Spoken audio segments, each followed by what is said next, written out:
welcome, Amol. Good to see you here. Can you see me? Yeah, no, not really. Yes, there I can.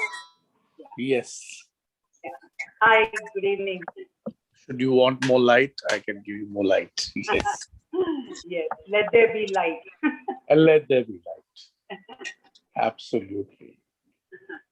So now, please Yeah, tell me, yeah, Geeta. yeah. Nikita is the co-founder along with me of Talking Culture. Yeah, So she will introduce the forum to you, and then we will. Then I will introduce you to TFO, and then we'll begin your talk. Right? yeah, sure thing. And talk, it can be interactive also. It'll Of be, course, it'll be yeah, more fun yeah, to, certainly. have a, You can speak for a while, and then we'll open it out for discussion. yeah. Yeah, Nikhila, shall we begin? We can wait for another couple of minutes. It's 8:58. Oh, Yeah, okay. so Yeah, I just for to feel secure that I'm not goofing up. No, you're most welcome. I It's came fine. earlier. Yeah, it's Maybe, one yeah, thing. 2 minutes more. How That's long all. would it be if, I mean, at one, because I'm slightly asthmatic, so I can't talk for hours, No, don't worry. You I can get speak for half an hour. Is that okay for you? half an hour. If it's interactive, it will be nicer, I can answer questions because once I exhaust myself about the new art form called cinema and bring in the masters, Right. then it can be an open forum. It would be much more fun. And Yes. people also love to ask questions and get them answered. Sure.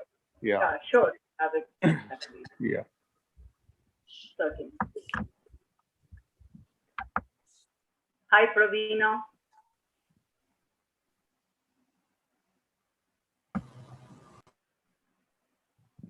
Hi, Jayanto.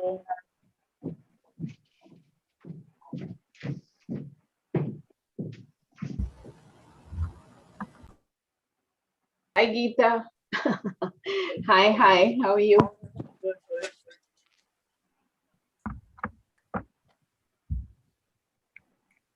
Hi, Geeta. Hi, Jayanto. Hi, Nikhila. hello. We're Good evening, streaming live. Gupte. We're streaming live on YouTube. Okay. Yeah.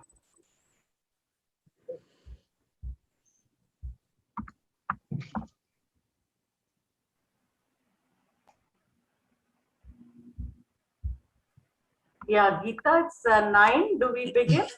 Yes. Yeah. Please start.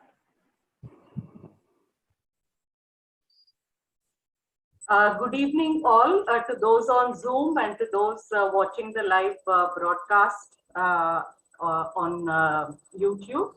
I'm Nikhila, and I teach film studies at the English and Foreign Languages University, Hyderabad. On behalf of Geeta Vishwanath and all of us at Talking Films Online, I welcome all of you to this. I request those who are joining now to please mute themselves. Yeah, thank you. I welcome all of you to this special talk by Amol Gupte that we are hosting on the Talking Films Online forum.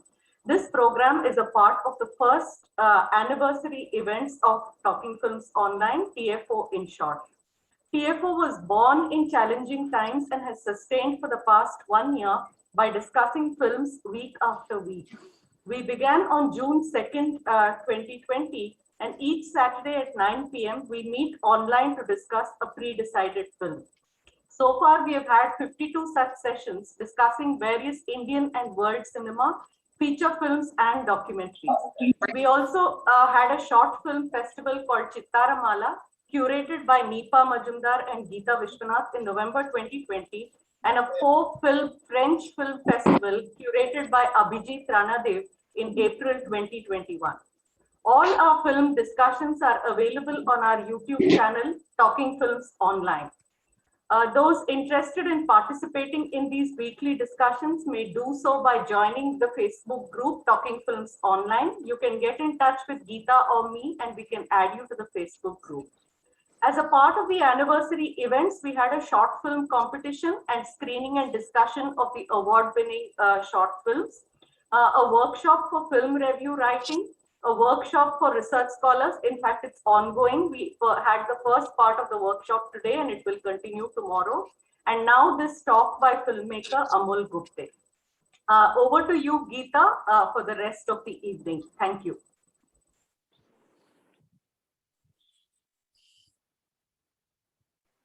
Yeah, thank you, Nikhila. And once again, I extend a warm welcome to Amol Gupte, who will be talking to us on cinema, the 20th century art. Amol Gupte is a screenwriter, actor, and director known for his work on the 2007 Hindi film Tare Zameen Par as creative director and screenwriter. He's also the director of, can you hear me? I think there's some disturbance. Please mute your mics, those who are joining in. Yeah.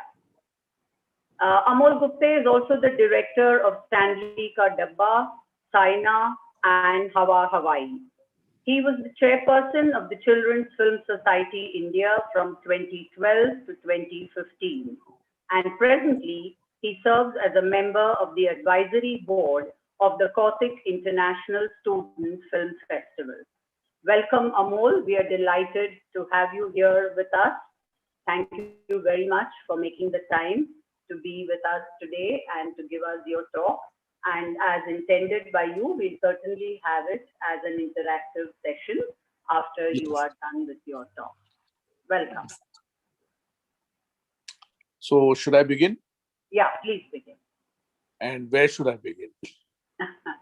Is the question. Yes. Well, I think I'll begin in infancy of cinema first, and then my own childhood, because I find it intertwined. And so to start with Dadasaheb Phalke's film, which ran in 1913 and which made 2013 the centenary year of Indian cinema, and 1893 being the time the French put that wonderful shot of the steam engine coming in and people ran away from the theater thinking it's going to penetrate the auditorium and kill them. Well, that's the giant size of cinema that we are going to celebrate. But then what is cinema is a question which a lot of people keep asking themselves, that do they really like cinema or do they like films? Because if there is an entire juggernaut of commercialization of cinema, which was caused by the great studio system of the West, especially American cinema, where they created the value for what they made in terms of producing it at a very high budget, big studio level, then distributing it and making a mark in most of the nations of the world then, and creating this product called Hollywood all over the world, which the British or the French couldn't achieve. So the juggernaut of Hollywood cinema kind of dictated what should be seen, because it was what was distributed aggressively all over the world. Having said that, we had our homegrown understanding of cinema, which took shape first in the hands of Dadasaheb Phalke, that is Dhundiraj Phalke, Govindrao Phalke. So Dhundiraj Govindrao Phalke made Raja Harishchandra after having seen the film on Christ in Mumbai then, and brought us into business. And it is very nicely captured by the Marathi film Harishchandra Ji Factory, made by my film compatriot Paresh Mukashi. And it tells you what it is to start a a proper industry. So DG Phalke is our founder in India and Indian cinema. And from then onwards, in Kolhapur, because Phalke did it in Nashik, in Mumbai, but in Kolhapur, there was the rise of Baburao Painter and then his proteges and V. Shantaram, and they all came to Pune and they built the beauty called Prabhat Studios on Law College Road. Prabhat Studios has, for the last 60 years and more, housed the Film and Television Institute of India, Pune. And it has been the temple of cinema for a lot many filmmakers and film lovers and film students. And which is what somebody's shouting. Oh. No, you can continue. Sorry about that. Yeah. So what happened was that this wonderful place called the Prabhat Studio, made bilinguals, made by the then greats like V. Shantaram, and there are so many others. There is Gajanan Jahagirdar, there was Raja Paranspe. There are hundreds of offshoots from the great Prabhat Studio, and two of them are very well known, Hindi film personalities. One is Dev Anand, and the other person is the great Guru Dutt, who found friendship with each other at the great Prabhat Studio, which is the Film and Television Institute of India. To give you a brief background, why I'm bringing Prabhat Studio and Film Institute into this talk is that if we are considering it an art form, and if you're not considering it as, many may beg to differ with me, as merely entertainment, this can go on and on. Well, it's not entertainment. Because if cinema was entertainment, then Shastriya Sangeet should be entertainment, then painting should be entertainment, that art should be entertainment, Natya Shastra should be entertainment. But unfortunately, or fortunately for me, it is not entertainment. It is a high art. So you have the literature, basis which you begin your first journey into celluloid is with the content which is from literature. It has music, which means you need a fair amount of knowledge of the art form called music, be it folk, be it classical, be it popular. And it will have art because there is production design involved, there is art direction involved. So you have to have artistic people to give fuel to your vision. And which is why Baburao Painter, one of the earliest filmmakers from India, was essentially a set painter in plays. So he used to create backdrops, fabulous backdrops for the earlier plays by Bal Gandharva or, Anna Sahib Kirloskar or any of these biggies of those times. So these people have honed their skills basis their understanding of the various arts. So be it Natya Shastra, be it Kala, be it Nritya, be it Abhinay, the whole thing is in one cauldron or a kadhai, and it keeps bubbling. And from that comes out a new art form, which is just a century old, and that is cinema. So cinema should not be mistaken for films, which are consumed in large theaters with large tubs of popcorn and with large spending for the family, and therefore large profits for the utility provider. Having said that, if we have a simple Google search and just type in world cinema and its masters, then they are available at one click. So maybe in these masters, we might not find the regular commercial names of Hindi filmmakers or such. And you might suddenly find that, oh, there is in Chile a wonderful filmmaker. There is in Iran a fabulous filmmaker. There is in Japan a plethora of great masters. And great masters have emerged from all over the world.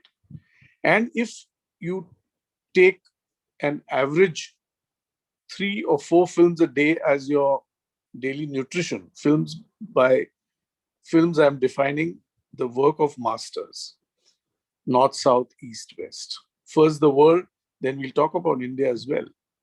It's going to take you a lifetime. So I'll be turning 60 next year. And I was introduced to the Film Institute at the age of 19, before which I had done a lot of theater as a little boy and then as a young person. I went there as an actor merely to act in a diploma film in 1981 of my dear friend Niranjan Thade, who was my senior in college as well. This was called Chakkar Chandu Ka Chameli Wala, and the chakkar never ended. Once I got introduced to the world of world cinema, I entered the mandir or the temple of cinema, which was the main theater. So there was like a Bermuda Triangle. There was the canteen from where you buy a 25 naira paisa chai. There is a wisdom tree where you sit and have that chai, and you go into the mandir, into the main theater of cinema. And the masters unravel themselves to you, and you can soak in that wisdom and that knowledge of the art form called cinema. So be it from Russia, be it from Poland, be it from the Czech Republic, the old erstwhile Czechoslovakia, and Japan, Korea, China, the whole world has its masters in cinema. And that is the world I inhabited from 1981 to 1993. I went there as an actor. I'm an actor of stage when I was in college. And when Prithvi Theatre opened in Mumbai, opened by the great Jennifer Kapoor, with a vision. So you drop a rupee coin and go in a 220-seater intimate theatre and watch experimental theatre. So we had Majma, which was headed by Om Puri, and we had Motley, which was headed by Nasiruddin Shah. And we were college students then. They were already pass outs from NSD and FTI, and they were seniors. But we had a small group called Avantar, which was headed by an enfant terrible called Mahendra Joshi, who passed away very young in his 30s. But he kind of created an alternative valuation for children as young as me when I was 17 to attempt from Beckett to Tendulkar, from Kusumagraj to Ionesco, to Tom Stoppard, whose radio plays were adapted by him to bring it onto Prithvi's stage. And I was part of that movement as an actor, as a centerpiece of his plays. And which is why I was exported to the FTI as an actor to act in a diploma film, because in those years, there were no acting students on campus. The acting was not a course on campus at FTI. But once I entered, I remember the first time I entered the Temple of Cinema, which is the main theater, and I was completely enraptured by that first film experience, which I'll never forget. And that is Francois Truffaut's 400 Blows. And it was an afternoon screening. So which means there was an afternoon screening, there was an evening screening, there was a night screening, there was a late night screening. And if on Farmaish, sometimes morning screenings. And you had the masters of the world, playing out to you day after day, week after week. Something has to rub in. And quite simply, the same module I tried to take to a municipal school in Mumbai. And little children who had fire in their belly but no food, we began with khichdi or with dal chawal, empty stomach, to pathir panchali bhi pachegi nahi. So having done that and having seen that little children who have no money, perhaps food has not been cooked in their house for 2 or 3 days in a row, maybe a couple of gluco biscuits and half a cup of tea is their routine food, apart from the school providing the lunch for free to them. And when they are watching Pathir Panchali on a soiled white curtain with a Canon projector projecting it, in rapt attention and hoping and thinking that what they're watching will one day change their lives. Well, we did manage to do a large portion of that in their lives, in my life, where they got introduced to cinema and not to Bollywood pot boilers, which only kind of fed entertainment.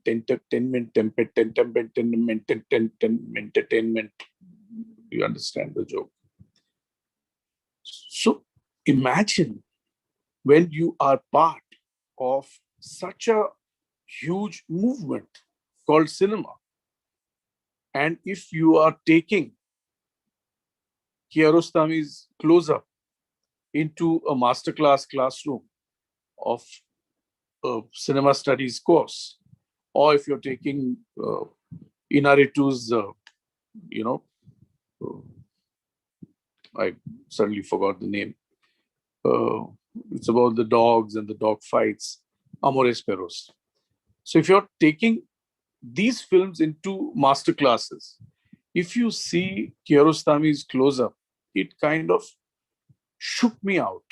And I would attribute a lot of his thought, the way he made close-up, in the employment of the same kind of truth in making Stanley Ka Dabba, without any larger compulsions that can keep me, worried about budgets and other short stories.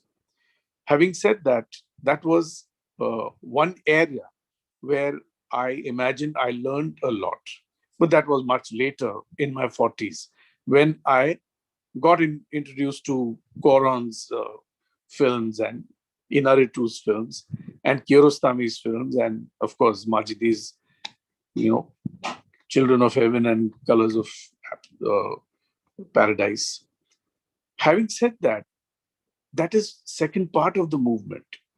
But what is the first part of the movement?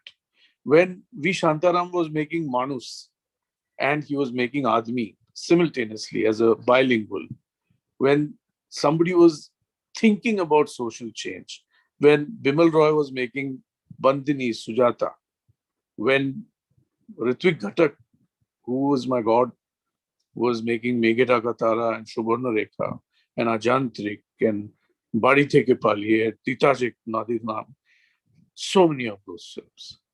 What were they thinking? Why were they not thinking like Bollywood? Why were they compelled to speak the truth? Very recently, because we are now all at home and, just trying to, I already got the COVID, so my antibodies are raging high at 150 now. They were 250 a month ago. So I can still take the chance now, having survived it. But if I am at home and I'm revisiting Shyam Benegal's Nishant or Govind Nelani's Akrosh, or the film that I worked on as an associate director and with pride, Mirch Masala. I was Ketan Mehta's assistant and associate for 3 years, and for 2 films, I was one of his main actors in Holi and his assistant director. So what were these parallel cinema people like Basu Chatterjee, Basu Bhattacharya? We just lost a great Buddhadev very recently. But what were these masters? What were they thinking? What were they doing? And why am I missing it now? And I'm feeling that just keep talking about content is not enough.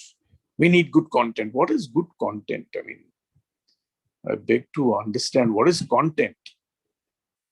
Why are we defining it as content when we should be defining it as cinema? Because cinema is a journey. It is just not content driven. Otherwise, my master Kundan Shah, who I worked with, and Saeed Mirza, who I worked with when I was a younger person as their assistant, they would not be making Jane Vido Yaro. They would not be making Salim Lagde Pe Matro. They would not be making Mohan Joshi Haziro. So there is this Albert Pinto Gussa Kyun Aata Hai. So when you leave a trail, then that is the comet of cinema, because it's going to stay in the library. So if I want to make a film, I you will beg to differ and you say, hey, you're talking a lot, but your films we don't like so much, so don't talk too much. I take that point. I would say that as a student of cinema, I will live all my life. But as a practitioner, sometimes I have to make choices in terms of putting forth some views, some something to activate uh, the morals and ethics of children in the media, how they are misused. So I have to put up a routine that if you follow the routine I follow in my films with children, where I must have shot with not less than 10,000 children in the 5, 6 films that I have associated myself. Well, not a single child has lost a single school day. We've done it on Saturdays or Sundays or summer vacations or some vacations, and that too in smaller hours. So the first thing I did when I became chairperson of the Children's Film Society India is I said, let us have a white paper and then let that be signed by every filmmaker that he will not or she will not misuse the trust that under 18 children who don't have voting rights, therefore there is nobody to protect them, to let us be benevolent towards children. If we are writing about children in our films, then they should be the center point of our logistics and it cannot be beyond. So this, of course, might not sound very savory in terms of cinema as an art form.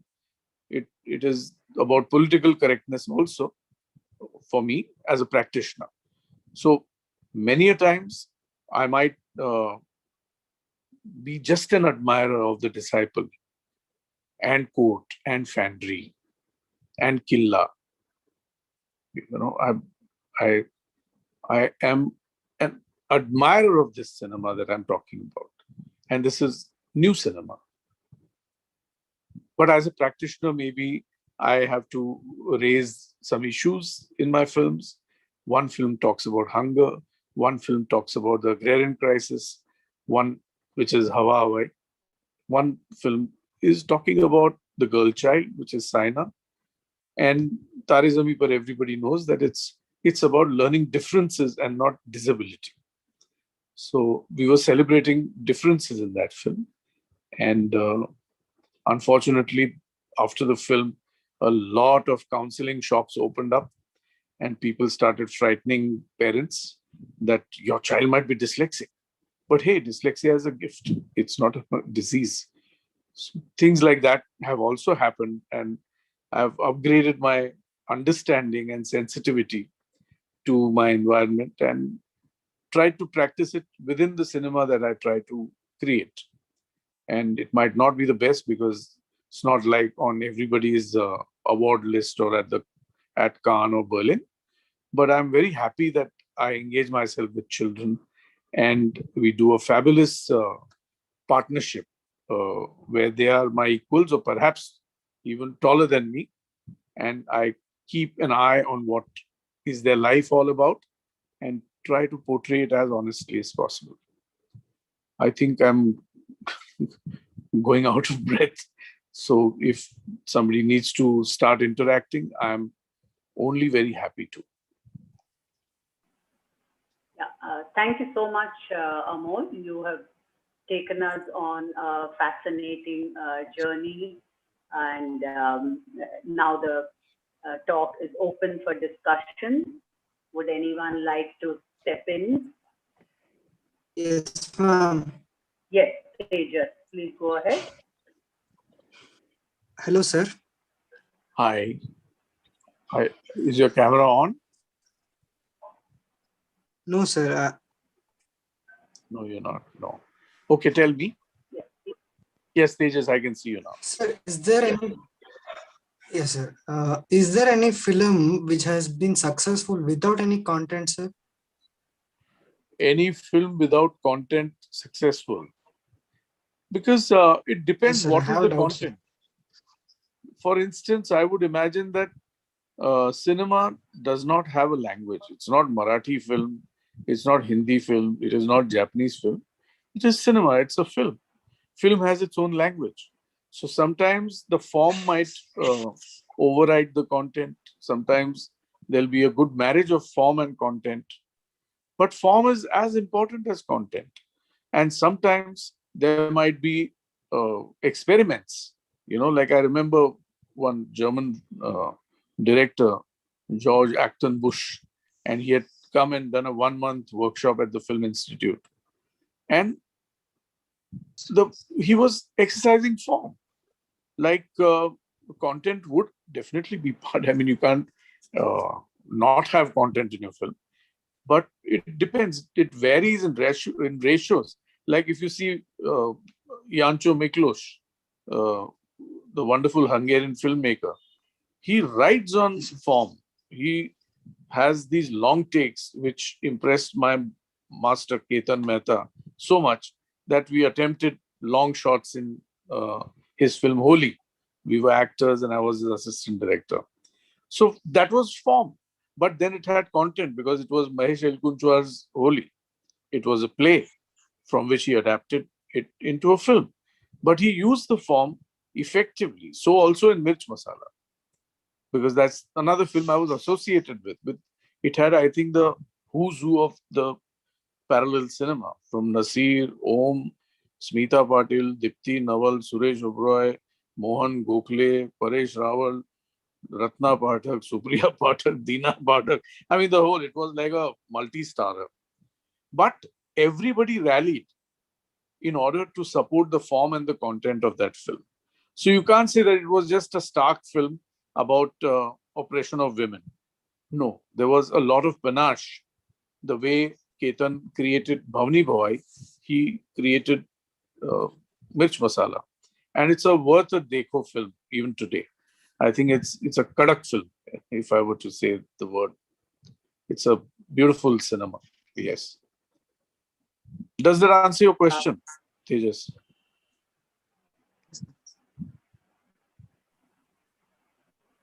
I think Hello. Ravina Cooper has, I think, Tejas. Hi, Amol. Hi. This is great. Lovely to, let me see if I can get myself here. Okay. Yes, so, I can see you.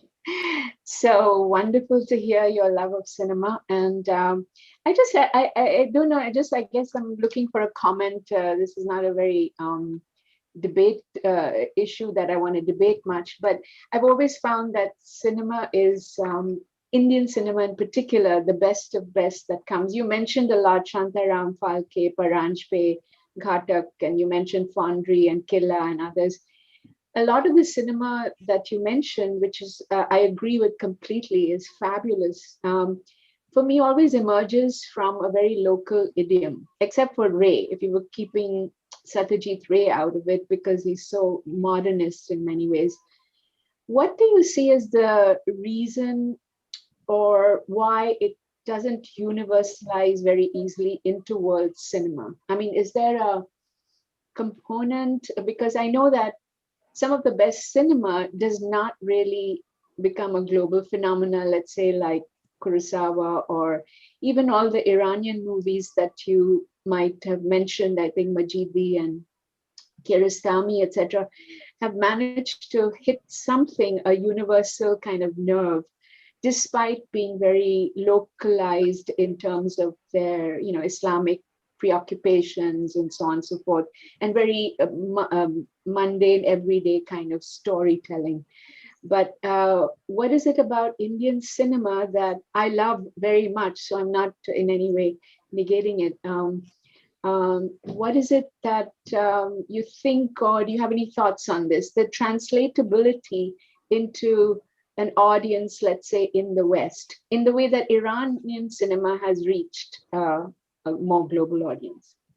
Yeah, I agree with you. My only worry is that if you're talking about Kurosawa, then the purists in Japan don't regard him because they imagine that he was practicing Hollywood art in its biggest form and not close to the syntax of Japanese living.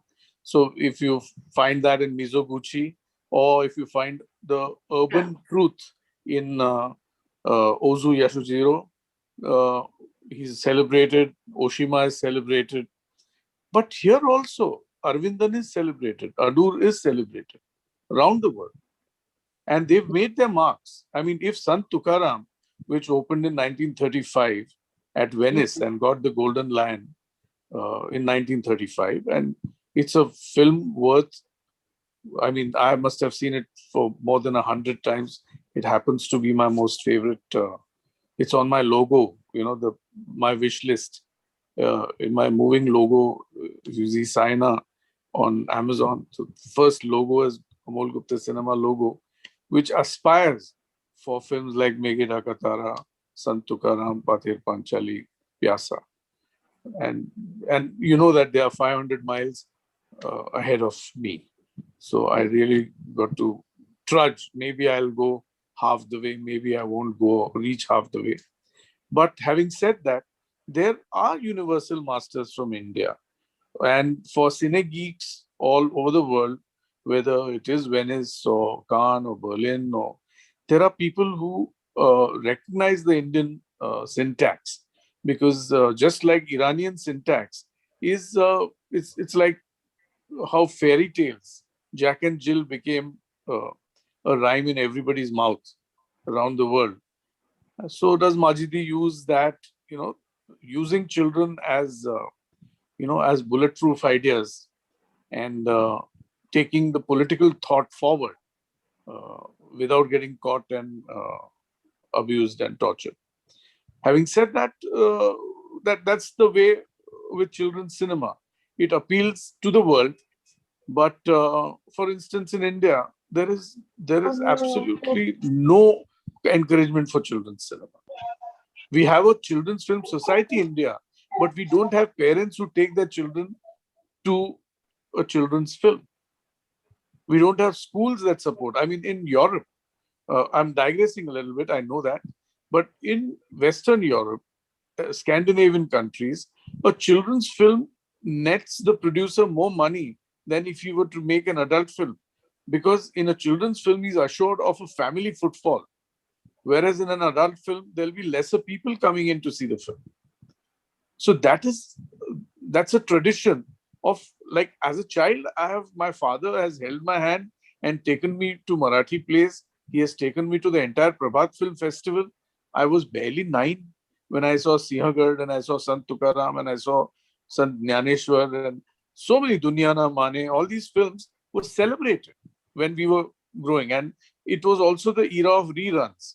So though I might have been born in the 60s and Tisri Manzil was made when I was a baby, but when I grew up a little, I could catch a matinee and understand what Vijay Anand was about, what Guide was about, what his Tere Mere Sapne was about. So to understand a film director, the film should be in the presence of the public. And it was quite in vogue to go and catch a earlier generation matinee. I mean, which is why I knew all of Kundan Lal Sehgal's songs, because my father impressed upon me to understand, okay, what is Ek Bangla Bane Nyara, or what is Street Singer, So it came, the PC Barua Devdas came in, the Kundan Lal Sehgal Devdas, I remember so clearly that the first shot of the film is a bald Kundan Lal Sehgal sitting without makeup with 2 Fresnel lit lamps to make it look like it's a shooting, and say, okay, guys, don't follow this story and, take it to the alcohol end. This is a film story and this is Sharat Chandra's work, and take it as an artwork and don't emulate it. That was the responsibility of the filmmaker then, to talk to the people. Then, of course, Bimal Roy made another Devdas and Bansali made another Devdas. But the original Devdas did not have that self-obsession or that, the valuation, which later glamorous Devdases kind of picked up on their way to success. So I genuinely feel that we have filmmakers who are celebrated, like Chaitanya Tamane. Why would Quaron fall in love with him? I mean, Quaron calls him the little Buddha in his life. Why does he do that? Basis one film, quote, and basis their interactions in that program in which he enrolled. So every shot of Roma was discussed with young Chaitanya Tamane by Alfonso Cuarón. And which is why I'm deeply in love with The Disciple. And I know that it resonates with me. I know quote resonates with me, you know. So it does. It has its audience. It has its people. And it will get fueled. See, in the time of Kurosawa and Ozu and Satyajit Ray and Ghatak, there was no alternative entertainment, no digital platforms, no other experiments, no short films to be made and shown. Because I remember only on my fingertips, Bert Hansra's short films, Zoo, Glass, Incident at Owl Creek Beach. These were the known, and what is that film? Big City Blues. I'm talking about the 60s and 70s. As a kind of let me flip this image a bit. Sorry, somebody's just to flip this in terms of what I'm trying to get at also is that I know American cinema, for example, quite reviled because of its Hollywood formulaic kind of basis in slick productions and franchise movies, but American cinema too has a very strong independent streak. Soderbergh, Linklater, Coppola, starting with Coppola and Scorsese, etc. And in contemporary times, Todd Haynes and David Fincher and all. And so when I take, let's say, some of these, I also feel that these very offbeat independent cinema also has its own idiom, which sometimes I have a hard time translating for an Indian audience. So what I'm saying is that some of these, the best works come out of a certain historical period or a historical trauma, you know, whether it's Vietnam or whatever it is. And a certain even comic. What is comic?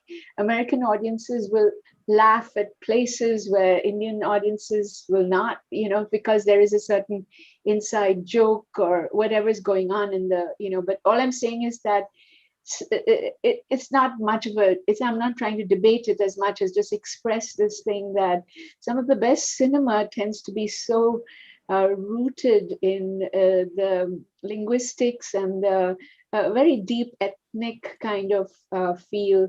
And that is what makes it valuable on the one hand, but also not doesn't translate very well into the except for Iranian cinema, and you've said already that that's because of the children aspect. But you know, all of these people, Soderbergh and David Fincher and Todd Haynes and, you know, Russell and David Russell and so on, don't go down very well because of the violence, because they'll tell you all kinds of content issues usually, you know, and violence is very much part of American cinema. You can't delink the two somehow. So anyway, that was just my comment. I'm sorry, I didn't mean to take up so much time. No, not at all. But what I meant was, like, I'm a follower of Terrence Malick, and I respect what he does. And it's not like it's accessible to only cinema geeks. It is accessible to anyone who has a bent towards philosophy. The same I can say about Andrei Tarkovsky and Kieslowski and Andrei Wajda and Krzysztof Zanussi. And so that's why the world is full of masters. And maybe an in Marathi joke that I understand of Chaitanya Tamane is you don't understand. So it equals everything. Anything which is made in its local syntax is going to have its own audience, which need not degenerate to populist writing, which is practiced by Hindi cinema mostly, because it tries to generalize. There is no peak which you can say, okay, this is pure. Because you have to talk to too many people, because there is a lot invested on the film. The prices are high to pay if you are obsessive about very, very artful things. Well, those are arguments, of course. But in what K. Arvindan says in a film of his, or what John Abraham says in Amma Aryan, is, only a person who understands Malayalam in its literature form will actually take the juice out of that art form, the artwork. Talking about Amma Aryan, for instance, John Abraham's film, or K. Arvindan's films, or Adur's films, Piravi Shaji's film, which kind of shook Khan. Marana Sihasan was another film which, hit the marquee in Khan. So things happen. It's not in every language, in every region, there has to be a percentage of people who are practicing art forms of various kinds and who are purists about it. And if they have a good audience, like if we as children were taken by our fathers and mothers to Baithaks and to the Savai Gandharvas and to the Ashadi Ekadashi, Bhimsen Joshi treat in Sharmukhanand, then we benefited from it. And they, of course, said, in my own mother tongue syntax, they said, okay, the kind of white light in Savai Gandharva, which is just pure tube light, and in Vileparle East, in Parle Tirak Vidyalaya, a Baithak, where Ammaja Tirakwa is playing to Ravi Shankar, then that same Ammaja Tirakwa Ravi Shankar, or Allah Rakha Ravi Shankar, or Sarodiyas, or Sitares, or flautists playing at the Tata Theatre have a different way to give access to that audience. So that purity is always going to be up for discussion and debate. That do I really know how to say Wah when my great Guru Pandit Ustad is taking the rag somewhere? तो अगर वाह वाला आदमी सामने बैठा ही नहीं है, तो उस्ताद और पंडित थक जाएगा. He'll say, I don't want to sing to people who make it a social event and not an artistic event. So it depends. I mean, there are so many, ways into the tunnel of fine cinema, I think. There's a question from, sorry, Amol. Yeah. No, that was my view. That's all. Sorry. Oh, yeah. There's a question from Richa Yadav. Richa? Yeah. Dr. Richa Yadav. Yes. Am I audible, sir? Absolutely, absolutely, fully. Good evening, sir. It was a delight to listening to you. My question is, recently Ministry of Information and Broadcasting has proposed certain amendments in Cinematograph Act. So, they have sought opinion from general public as well on that. So I wanted to have your take on that. What do you have to say on that? Cinematograph is actually another of the art forms. So what governs theatre? If you have to go and perform a play, you need a DRM. You need a license to perform the play, which means it has its own censorships. Yeah. So there are ways and means. People find their ways. I mean, in Iran, people are making films. So it depends upon your resourcefulness, your philosophy, your ideology, and how you place it. So I would imagine that an artist has all those concerns and all is in his knowledge or her knowledge to practice the art form in its purity. Right. I make films with children. I don't need abuses and violence in my film. I don't want to show children as little thugs and villains because I want it to be a hopeful experience. But that's my take, and which is how I construct what I construct and bring it to the people, to the audience. I'm not claiming at all proficiency in the art form. I'm saying I'm just a practitioner, and that's good enough for me. Okay. Nikhila has a Thank you, question sir. for you. Thank you so much. Yeah, Nikhila, please come in. Yeah, thank you, Geeta. I'll first ask my question, then there are a couple of questions both in the Zoom chat box and the YouTube chat box. So I'll kind of give you some 2-3 questions together. But first, my own question.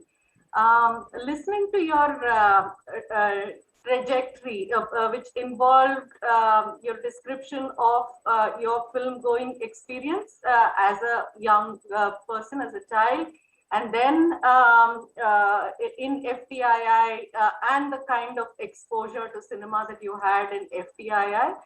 It reminded me of what Girish Kasarwalli was also telling me when I interviewed him about his younger days, about watching cinema in the tent, at his village, and then the paradigm shift that happened once he entered FTII for training and so on. My question is, actually, this has two parts to it. On the one hand, this idea of art cinema, which you hold on to, and you talk of the purity of this medium, you talk of the purity of this idiom as well. So it seems like it wants to protect its domain, keep itself away from what is commercial. So in that sense, even if it is something that a few like and enjoy, and you have a sympathetic viewership, you are happy even if it is small in number. So on the one hand, art cinema as a specific domain that you want to nurture vis-a-vis commercial or mainstream Bollywood. You specifically spoke of Bollywood. On the other, you also spoke of attempts to inadequacy of attempts, insufficient attempts to reach out art cinema. Let's say you spoke of taking them to students or children, slum children, and showing them Poter Panchali or other art films. So is there a tension between wanting to keep this domain limited to a community that understands and is sympathetic to what kind of cinema you want to make, and also this aspiration to reach out to those who don't yet have the wherewithal to understand, appreciate art cinema. So this is my question. Is there a tension between the two? Well, I don't see any tension because either it can be good cinema and bad cinema. So if it's been said forever, good cinema, bad cinema. There's no art cinema and commercial cinema. So if something is extremely sensible, something like, say, Tom Hanks heading that wonderful film which is being remade by Amir Khan. So for me, that is satisfying cinema. So I would not say that something which is universal should not be practiced, and something which is so created for self-satisfaction. And no, that's not what I'm saying here at all. What I'm saying here is, how come the top cinema of the 50s and 60s, which includes Mother India, of course we had Lagan later also, and the likes of Sujata, Bandini, Do Bigha Zameen, how come they managed to gain the attention? V. Shantaram cinema, Raja Paran's cinema. There are so many greats who appealed to a large part of film viewers. So the same film viewers, how come in the next decade started visiting films which were trash? Forgive me for saying this, but I would not like to make a film by judging that maybe people won't understand this, so let me dumb it down, then let me bring in some items, then defend it, that entertainment is the main requirement of films. It might be of commercial films, but then that would not qualify as cinema. So if you're talking about cinema as an art form, let's talk about cinema as an art form, whether it's Coen Brothers or whether it is Vinod Chopra making Khamosh or whether it is Sanjay Leela Bhansali making Khamoshi, you know. But I would not put the same spoon into Devdas made by Bhansali, because that would not there's a design to it.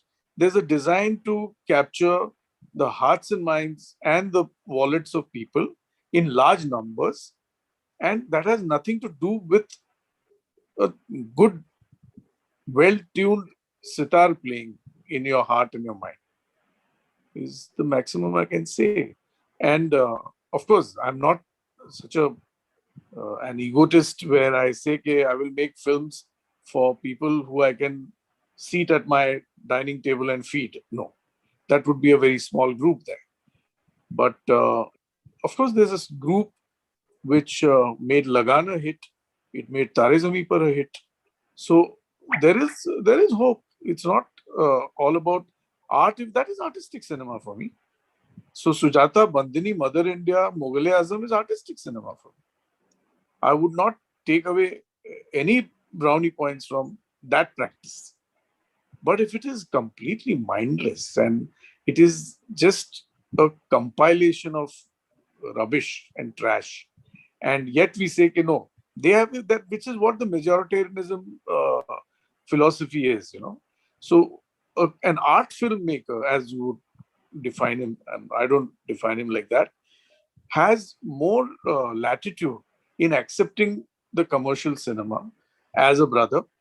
But when I have interacted with the commercial people, for just lack of education, I guess, and nothing more than that, they're rubbish. अरे वो रोटी वाला एकदम art picture वो अरे यार उधर कहाँ फंस गए.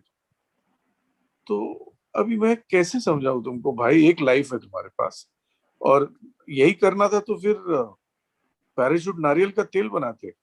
उसका quarter profit is bigger than the yearly profit of the entire Hindi film industry. So the case rests. Nikhila, would you like to read out the YouTube question? The YouTube question by Kavindra Kumar, I think you have just answered. It's about big budgets and whether big budgets ensure that good cinema is made. I think you have already addressed that question, and certainly we know what you want to say. There is one question here in the chat box, and Ziba Irfan wants to know about gender disparities and their portrayal through cinema. Oh, it's rife. Gender disparity is rife because we have never been able to get, the right perspective towards gender equality. And it's almost like somebody doing a favor to the female gender from a male gender when acceptance happens with such a lot of defensiveness, and it's terrible. I mean, I've heard people who say, okay, yeah, my wife retains her maiden name. I don't mind it. Who are you to mind it, my friend? That's her name. And that's your own name. If she doesn't mind you using your main name, then what's this big deal of you not minding the person you're married to using her own name? It starts from there because that's an identity thing. And it goes, I've seen my mother has been a working mother. 42 years she served Life Insurance Corporation, and 42 years she made meals for us in the morning and freshly again in the evening, which is where I got interested in cooking. And I wanted to alleviate, the sufferings that she was going through.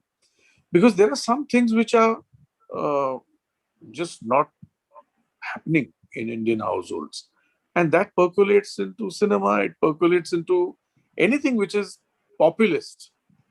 including the worst cases of gender inequality is in advertising, which keeps reasserting the stereotype. So the woman has to say कि ये तेल अच्छा है, and the man has to say कि ये गाड़ी अच्छी है. So we know it forever. We know it forever. So truly, if you want to liberate yourself from this kind of ideology, then you have to see life in its perspective, and you will genuinely find that there is nothing to have an ego about. I'm speaking because ये दाढ़ी वाड़ी मुच्छी, I'm a मर्द बोल के बात कर रहा हूँ, but it has to be done in a supra sensitive way, and it should be part of our integrated education systems, family systems, and it's not always. It's terrible that it doesn't happen that way. It's not happening that way. It had not happened that way. And true renaissance will come only when women are equal to men. There's a question in the chat box from Kushi. Kushi, would you like to ask it yourself, or should I read it out? Kushi is also this young short film maker who's made this very interesting short film. Maybe Kushi, you can talk about your short film too, and then ask your question. Are you there, Kushi? Hello. Yes, please go ahead. Am I audible? Yeah. Yes. Good evening, sir. Good evening, all.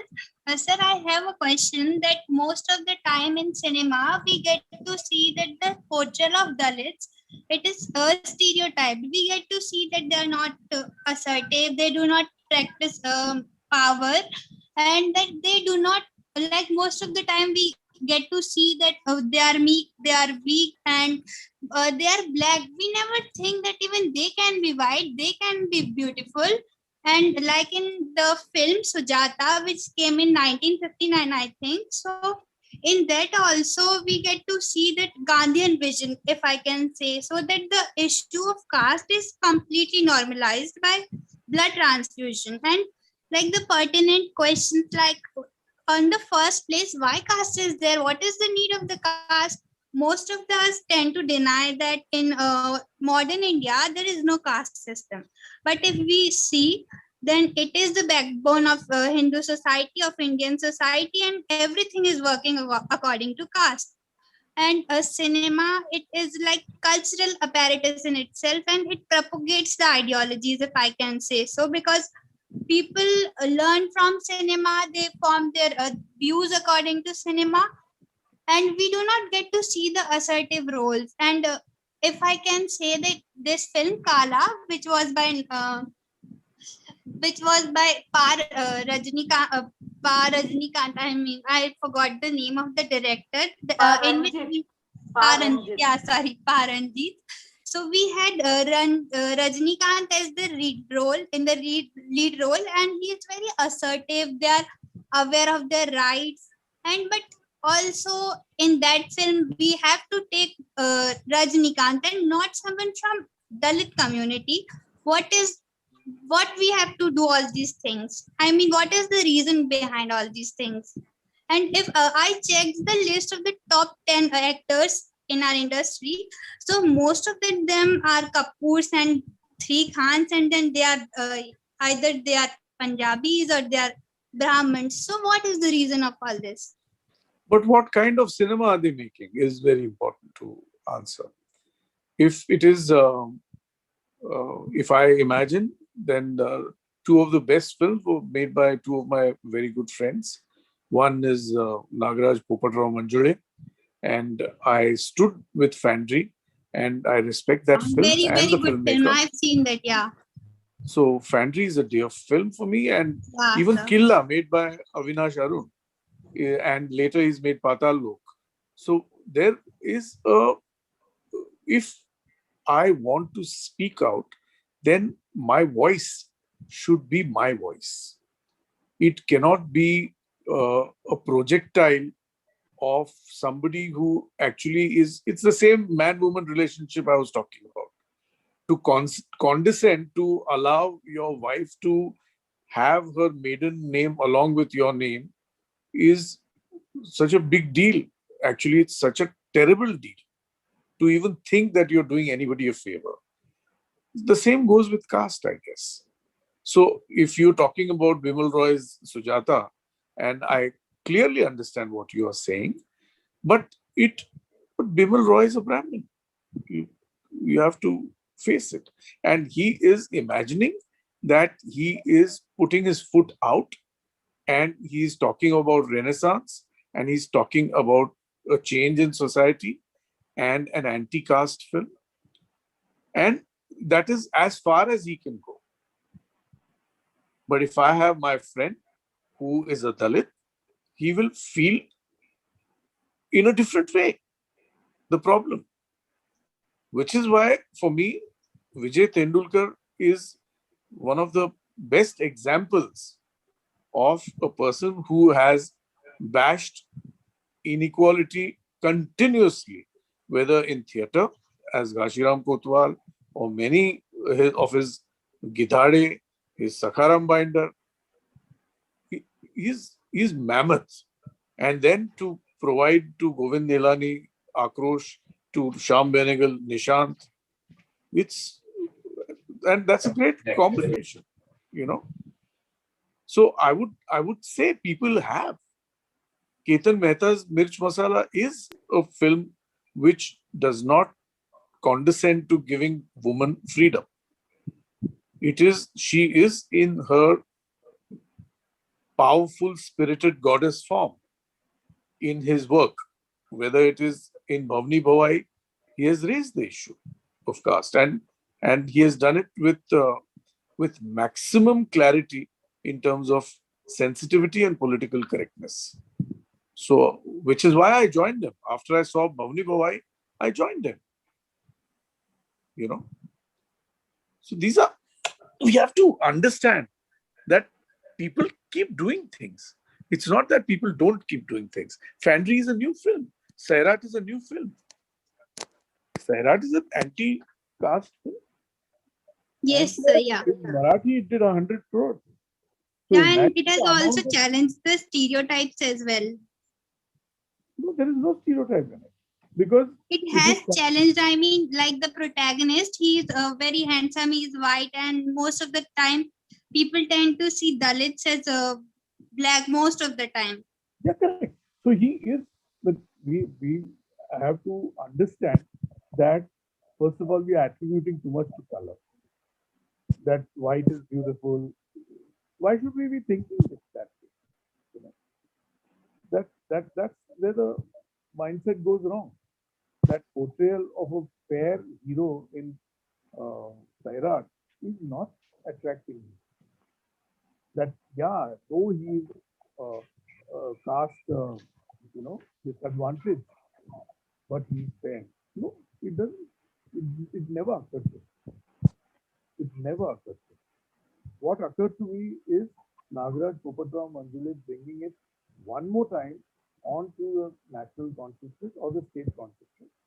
That, hey, caste system is not a good thing. If all men are born equal. So where is the confusion? You know, so which is why I am such a big fan of Manju, because he felt it, he said it, he feels it. Which is why Vijay Tendulkar's work is going to stand forever. Because There's also a film like Karnan, and the Malayali films and the Tamil films are dealing a lot with caste. Did you see Karnan? I don't know if you. I'm so sorry, but I'm a little not aware of Tamil cinema. I'm aware of Malayalam cinema because I have friends who are practitioners of cinema there. But no, I have not seen Tamil cinema. Any more questions?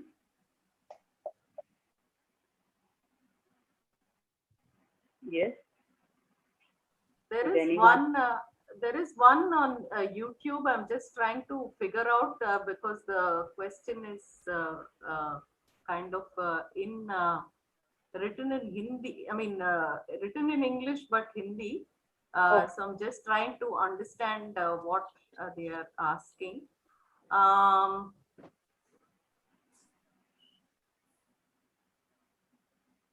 I think if I understand the question correctly,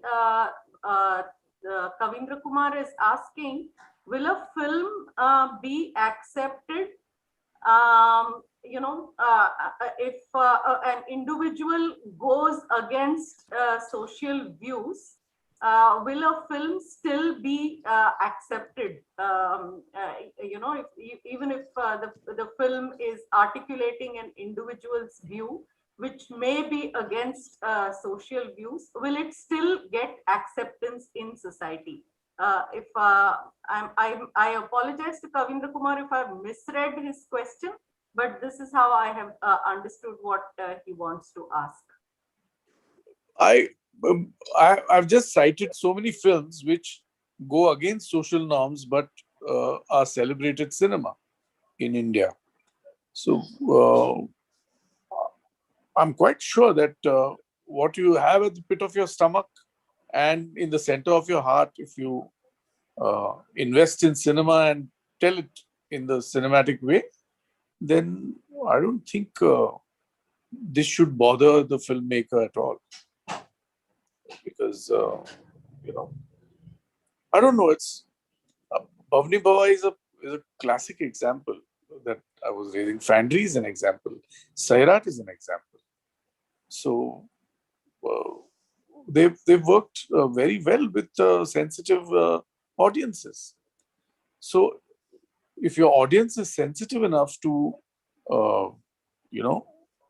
accept a new philosophy, which might be not the same as your own practicing philosophy, then I guess there is a chance of renaissance and conversion. Meaning, it automatically, I mean, you imagine from what all we've come to what. And we are at a juncture in life, and the world is at a juncture. And this is, I'm talking pre-corona. Corona has, of course, shifted the whole thing out because the education system is no longer available to the poor. Because unless you have a device, you can't go online, you need Wi-Fi. Where will that person, how will he educate or how she'll educate her children? I am at a loss because for me, this is more a crisis and a problem as we speak than any other thing about art or other things. Pehle roti ho, education ho, then I guess then we can talk about finer things of cinema. But right now, the last year and 3 months have been a nightmare for the poor. And how will they educate their children? And there are children are taking shifts of their fathers or their mothers' mobile just to go online and they're planning their timetables, and it's crushing. It's disheartening to see this, and there is no answer to because this is a blow, given to us by the Almighty Himself. So, what to do in such situations? Any more questions? Okay, let me ask you one, Amol. The short film festival that we had, that Nikila mentioned while talking about this forum, we had the theme of childhood. And in that, we had extensive discussions on what exactly constitutes a children's film. And since you make children's film, how would you define a children's film?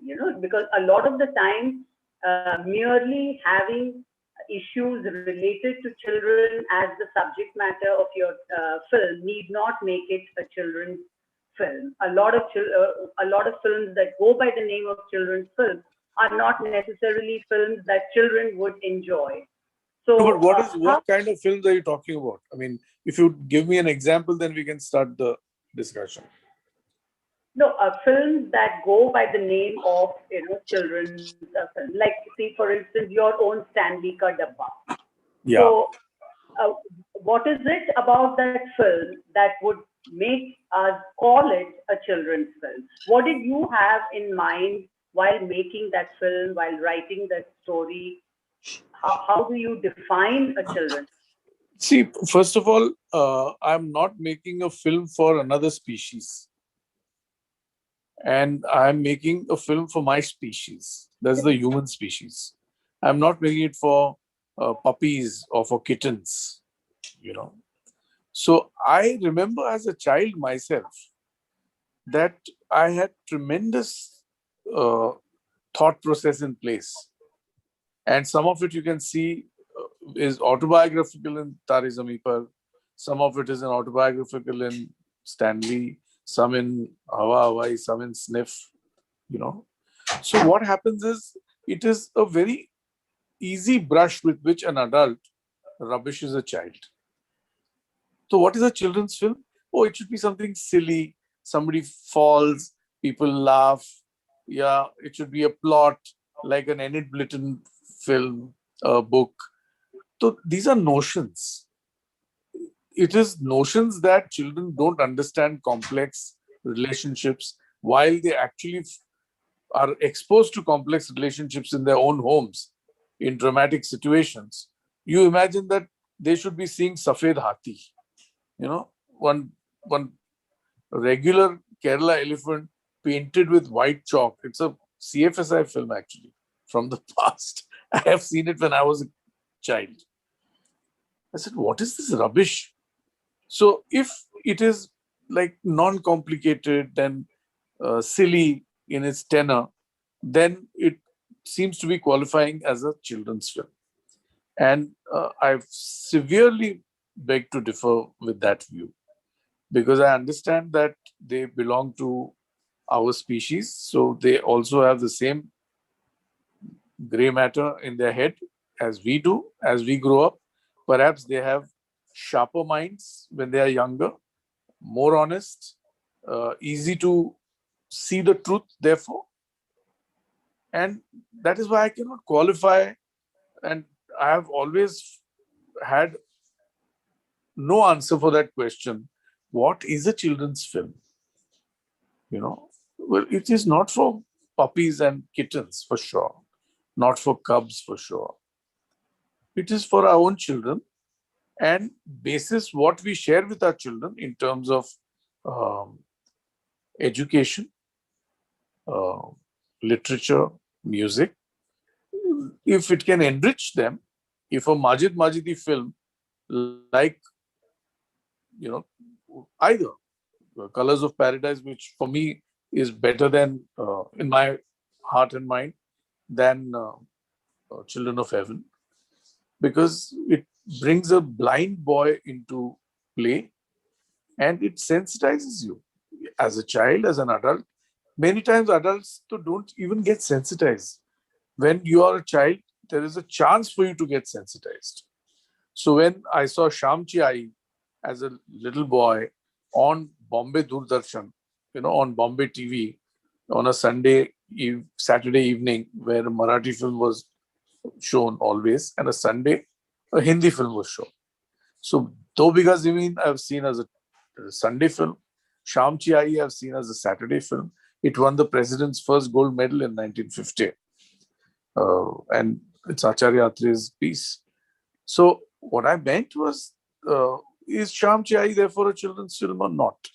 It is talking about the trials and travails and tribulations of a little boy who has to traverse in order to study, who has to go through great hardship. But it won the President's Medal for Best Children's Film that year, the first year, 1950.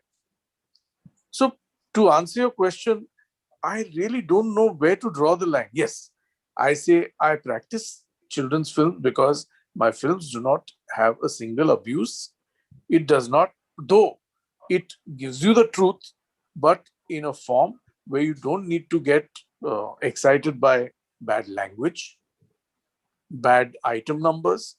I mean, a UA film for a parent is easier to take the child and show the item number and the film there than to take the child for a film which is playing, which is say I Am Kalam or say Stanley Ka Dabba or Hawa Hawai. Because this is अरे मेरा entertainment मेरे बच्चे का entertainment से ज़्यादा important है. Because UA है, so I can take my child. He or she is, accompanied by a guardian parent. तो वो दिखाऊंगा, तो भद्दे जोक दिखाऊंगा, गंदगी दिखाऊंगा. लेकिन अच्छी अगर कोई सेंसिटिव फिल्म है तो वहां नहीं ले जाऊंगा. A time was when I had discussions in releasing Stanley Ka Dabba. I had spoken with a chain of schools and I had said, can you do something like send a circular to children's homes? Hello? Is it ending or what? What happened? No, please go ahead. So Sorry. I asked the person there that can you just send a notice through your email system that on Sundays parents all together can come and book a screening of Stanley with your children. So that gentleman who was heading administration then, he says, are you joking, Mr. Gupte? You think parents will rally? Well, I'll tell you what, we'll rally. So they bulk booked theatres in and around Delhi, Mumbai, Pune, everywhere, because it was a big conglomerate of schools. And they took their children at a discounted rate in their own school buses to show Stanley Ka Dabba, then later to show Hawa Hawai. But they had no faith in the parents. Because they said, we won't get a single hit if we send a circular. Now that's saying a lot, isn't it? Okay, thank you. Any more questions?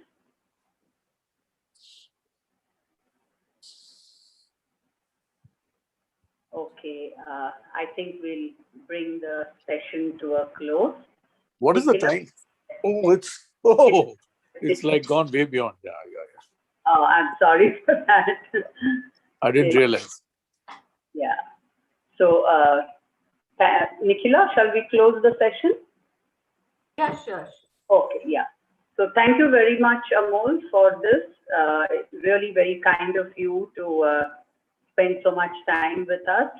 And I would also like to place on record our gratitude to screenwriter and ad professional Rekha Nigam. It's because of her that we were able to get in touch with you and invite you for this.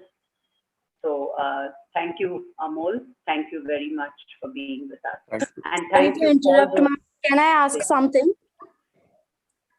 Bhagyashree, Yes, okay. ma'am. Okay. It will be a very short question. I just wanted to ask, this is the Pride Month going on. I just wanted to ask, there are films coming like A Kid Like Jake and other films in Hollywood, and what is the status in Bollywood? How will we progress about that? Because at the early age, if children learn about these things, this will help them a lot in understanding the LGBTQ and everything, and they will be very liberal about it in their life. They won't be so suffocated to tell anything. So I just wanted to know his take on this thing. My take is with children. So I restrict myself to a lot of real problems in society and life. And which is right now, as we are talking about it, what is eating me is the corona, which is depriving children of education.